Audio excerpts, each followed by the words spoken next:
Hi students, कैसे हैं आप लोग। तो आज की क्लास में हम तैयारी करेंगे उन पेपर की जो सबसे इंपॉर्टेंट है, जिसको हम बोलते हैं education contemporary India, the first and the foremost important paper for the Delhi university BEd students. How you guys are going to prepare for this paper, और इस पेपर को तैयार करने के लिए आपको क्या करना होगा, किन बेसिस को दिमाग में रखना ताकि इस पेपर को बहुत इजीली क्रैक कर लें। As we know that the Delhi university have a different pattern as compare with along other universities, definitely बहुत ज्यादा अलग है। कोर्स कंटेंट में भी काफी चेंजेस हैं जिनको हमें क्लियर करना है। लेकिन जहां बात की जाए, अगर इस पेपर की बात करता हूं जैसे एजुकेशन कंटेम्परेरी इंडिया, तो इसके ऑलमोस्ट सारे के सारे टॉपिक बाकी यूनिवर्सिटी के कंटेम्परेरी इंडियन एजुकेशन के पेपर के बिल्कुल इक्वल है। तो अगर आप लोग दिल्ली यूनिवर्सिटी कर रहे हैं तो आप लोग सारी की सारी वीडियोस फॉलो कर सकते हैं। कौन सी वाली जो होंगी कंटेम्परेरी इंडियन एजुकेशन की, क्योंकि कोर्स कंटेंट एग्जैक्टली तो नहीं कहूंगा लेकिन मोर देन 80% सेम है। तो यहाँ पे मैं आप लोगों के लिए लेके वीडियो आया हूँ, रीजन क्या है कि यार वो टॉपिक क्लियर कर लेते हैं जो हमें पेपर के लिए पढ़ने हैं। तो कौन से टॉपिक पढ़ने हैं, पढ़ने का तरीका क्या होगा और क्या है बेस्ट वे, ताकि हम इस पेपर में कम से कम 70 to 80% लेके पास हों। तो गाइस 5 यूनिट्स हैं, हम सब जानते हैं। इन 5 यूनिट्स में कोर्स डेफिनेटली बहुत बड़ा है, लेकिन आपको सिर्फ ये टॉपिक्स करने हैं। Yes, the topics those are on board. अगर आप इन टॉपिक्स को ऑन टिप कर लेते हैं, there is no need to do anything else.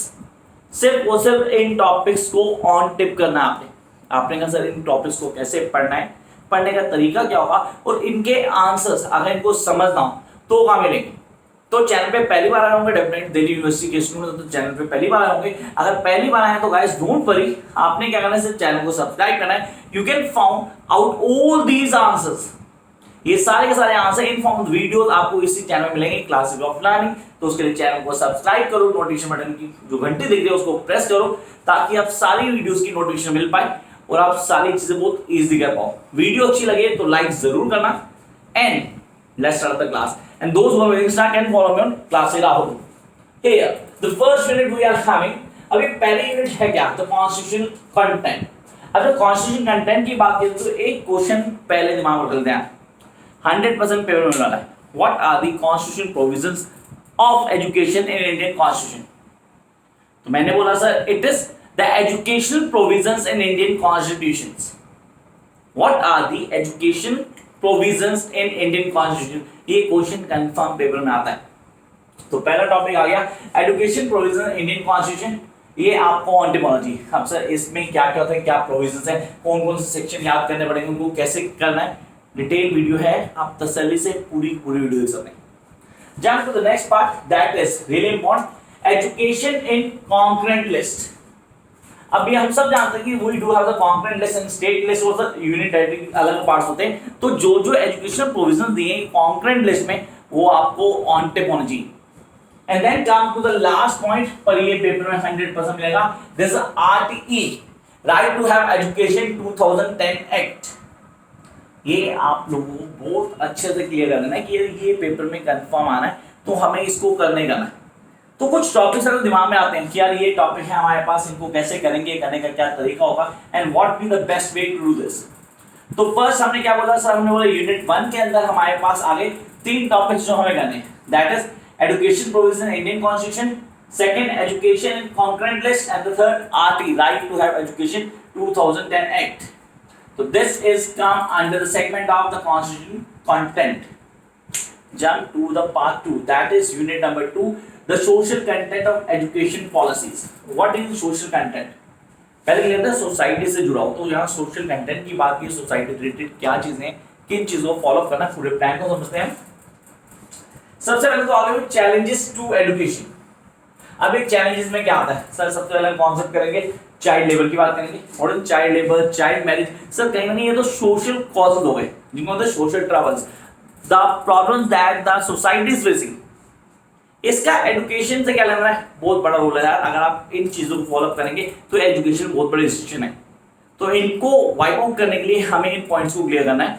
तो ये कंफर्म है हमारे पास, the first of the child labour, the child marriage, the migration, migrant. Sir migrant तो आप समझ गए, बहुत अच्छे दिया हुआ है। You have seen the news देख रहे हैं आप, पेपर देख रहे हैं, एफबी देख रहे हो, आजकल व्हाट्सएप माइग्रेंट देख रहे हैं। वो पीपल, वो डिस्प्लेस्ड पीपल, मार्जिनलाइज्ड ग्रुप, जो बेचारा यहाँ से वहाँ काम करने जाता है, उसका क्या क्या हो रहा है, हाउ इज दैट तो उनकी एजुकेशन की बात तो वो डेफिनेटली बहुत मैटर करती है। तो आप लोग these are the migrant people को डिस्प्लेस्ड भी कहते हैं। Then education provisions for SC, ST, OBC and marginalised group. SC schedule caste, schedule tribe, other backward classes and then marginalised group. What is marginalised group? Sir marginalised वही एक segment होता है जिसको पूरी तरह से अलग कर दिया जाता है। About the sort of section, the section of people those are being just aside by the rich people, or I can say the tribe of people, कि उनको अलग कर दिया गया, उनके बारे में बात की जाती है। ये क्वेश्चन कंफर्म पेपर आता है, मार्जिनलाइजेशन का वीडियो पूरा है गाइस, उसको जरूर देखें। तो ये पॉइंट आपको यहाँ क्लियर हो जाएगा। तो ये हो गई हमारी first 2 units, that is the constitution content and the social content of education policy. Now time to discuss the major part। इस पार्ट का सबसे ज्यादा पेपर में रोल है। I repeat, this is the most important part of this paper। आपने कहा that is a thematical focus on educational policies। Education policy क्या होती है, कैसे काम करती है, इन पॉलिसीज पे क्या क्या प्रोविजन होंगे, कैसे करने हैं, हम इन पॉलिसीज को कैसे रूल आउट करते हैं, किन बेसिस को समझना है, वो यहाँ क्लियर करते हैं। First here we are having the education commission। सही, एजुकेशन कमीशन में हमें क्या करना होगा, Kothari commission. you cannot leave this one, this is the most important one, Kothari commission. Sir इसके रिकमेंडेशंस, इसके ऑब्जेक्टिव्स ऑन टिप कर लेना। why it is known as Kothari? क्योंकि सर इसको लीड करने वाला चेयरपर्सन उसका नाम कोठारी था। तो बाकी डिटेल के लिए आप वीडियो जाकर देखेंगे, सारी वीडियो आपको मिलेंगी इसी चैनल पे, तो कहीं और जाने की जरूरत नहीं पड़ेगी। आपने कहा कोठारी कमीशन, इसकी रिकमेंडेशन को ध्यान देंगे। Come out next one, the Ramamurthy Commission 1992। Ramamurthy commission का भाई उसके क्या प्रोविजंस थे, नंबर क्या था? Then we are having NCF 2005, national curriculum framework 2005। ये एक ऐसा टॉपिक है जो हर बार पेपर में आता है, कंफर्म आता है, चाहे दिल्ली नहीं, इंडिया में किसी भी यूनिवर्सिटी के अंदर बीएड का पेपर हुआ तो ये क्वेश्चन कंफर्म है कि आता है। Then we come to the next one, that is NP 1986, National Policy on Education 1986। Yes, this is one has to be National Policy on Education 1986, and then we are having the Mudliar Commission। लोग बोलते हैं मुद्लाय commission इतनी important नहीं है जितना Kothari commission की बात करूं, या मैं अगर बेसिक एजुकेशन स्कीम की बात करूं तो यहाँ पे मुद्लाय स्कीम की डोमिनेंट बहुत ज्यादा है, और खाली दिल्ली यूनिवर्सिटी ये हर जगह इंपॉर्टेंट है। Such as the Zakir Hussain committee. Zakir Hussain committee क्या थी, कि प्रोविजंस को लेके आई थी, यहाँ पे महात्मा गांधी के इन्फ्लुएंस को बहुत डील किया गया था। And then the last one is the 3 language policy. Sir language policy नाम से जाना था 3 लैंग्वेज पॉलिसी, क्योंकि प्रोविजन दिया गया है एजुकेशन पॉलिसी के अंदर कि we need to work out the 3 languages. 3 language sir, एक तो हो गया माय मदर टंग, दूसरी नॉर्मल हमने हिंदी को फॉलो किया, and the third the foreign language. ये 3 लैंग्वेज फॉर्मूला जिनको कॉन्सेप्चुअली क्लियर किया गया इस पूरे प्रोविजन में। तो ये था हमारा thematical focus on education policy. Now time to jump to the other part, that is unit number 4। And why don't unit number 4 is all about social and educational reforms। What are social and educational reform? Sir जब society की बात करें, society में बदलाव लाए गए, उसमें prominent reformers के नाम आएंगे। प्रोमिनेंट रिफॉर्मर्स की आइडियोलॉजीज, अब ये आइडियोलॉजीज इन लोगों ने क्या क्या किया, इनके कॉन्सेप्ट क्या थे, इनको क्लियर करेंगे। सबसे पहले बात करते हैं फूले की। It's belong to a marginalised group. You can not leave Phule. Phule one of the most dominant name in marginalised section of India. तो यहाँ पे उसके कॉन्सेप्ट को पूरा क्लियर करना है। Then come to next one, that is Vidyasagar. तो फूले के बाद आता है Vidyasagar, and then we are having Ambedkar। Everybody knows the really contribution of Mr. Ambedkar and how he had done a great job in Indian Constitution. Then we cannot leave this name. Yes, nobody can forget this name in Indian history. That is Mr. Gandhi, the contribution of Mr. Gandhi and his provisions for education, and then the modernization of education। What do you know modernization of education? लोग बोलते हैं sir इसको नहीं भी पढ़ा तो चल जाएगा। नहीं यार, इसका कंफर्म क्वेश्चन आता है, वही full fledge. So guys, please make sure that you're going to do this one. And then we are having the innovation experts। What are innovations? Techniques क्या है, उनमें social reforms क्या है, वो सारे यहाँ आते हैं।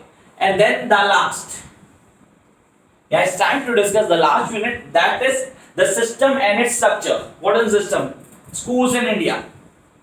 अभी स्कूल्स में क्या क्या है, केडीएस बोलूं या एनवीएस बोलूं या हमारे पास कुछ प्रोविजन बोलूं जिनको सेंट्रल स्कूल या सैनिक स्कूल्स के नाम से जाना जाता है, उनका पूरा प्रोविजन क्या स्ट्रक्चर है, कैसे काम करते हैं। सो केवीएस, एनवीएस, सैनिक स्कूल, एनसीडी, एनसीईआरटी, एनआईओएस। जब आप एनसीईआरटी करेंगे तो एससीईआरटी को भी करना आपने, नेशनल के साथ स्टेट को भी कर लें, that better part. And then panchayati raj institution and the last the municipal bodies. From the last unit, you need to prepare the short notes. Confirm paper आने के चांसेस हैं, ठीक है। फुल प्लस क्वेश्चन किसी आइडियोलॉजी पे आ जाएगा, well as mister Mahatma Gandhi और अम्बेडकर और द फुले, ये आप लोगों को ऑन टिप होनी चाहिए। सो गाइस, अब पढ़ना कैसे, पढ़ने की क्या स्ट्रेटेजी फॉलो करेंगे। सर आपने यहाँ नहीं बताया कि पैटर्न ऑफ एग्जाम क्या होगा, कैसे डील करेंगे। तो एक काम करना, सबसे पहली चीज आपको कहना प्रीवियस ईयर पेपर निकालो, प्रीवियस ईयर पेपर्स को निकाल कर उनको स्टडी करो और उनको लिखना शुरू करो। The more you write the more confident you going to be. तो पेपर डेफिनेटली हम जानते हैं जुलाई या अगस्त मिड तक होंगे एग्जाम, उससे पहले नहीं होने वाले। तो आप लोग तैयारी शुरू करें, you do have the time, आपके पास अभी भी 1-1.5 महीना है कम से कम ज्यादा हो सकता है गाइस। होप कि सब कुछ जल्दी ठीक हो। Till then watch the video, concept clear करो, चैनल पे जाओ, प्लेलिस्ट में बीएड की बहुत सारी वीडियोस हैं, आप वहां से देख सकते हैं। तो तब तक करना क्या है, like share and share the video if you think it's worth to watch. Bye guys.